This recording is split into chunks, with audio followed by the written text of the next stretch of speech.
On that night could not the king sleep, and he commanded to bring the book of records of the Chronicles.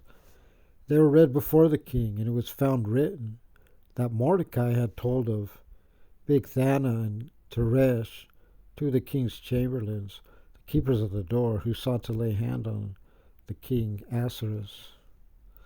The king said, "What honor and dignity hath been done to Mordecai for this?"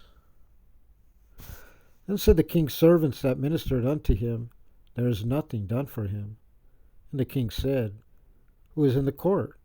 Now Haman was come into the outward court of the king's house to speak unto the king, to hang Mordecai on the gallows that he had prepared for him.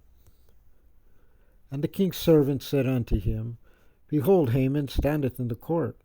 And the king said, "Let him come in."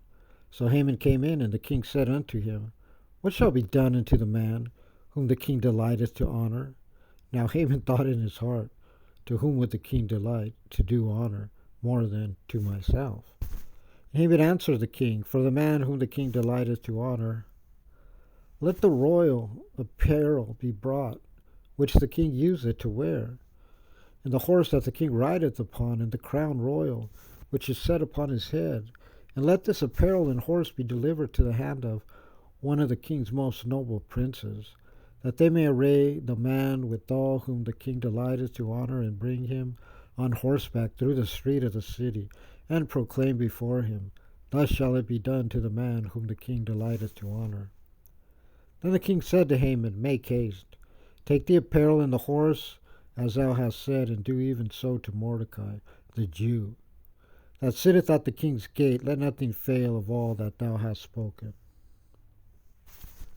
Then took Haman the apparel and the horse, and arrayed Mordecai, and brought him on horseback through the street of the city, and proclaimed before him, "Thus shall it be done unto the man whom the king delighteth to honor."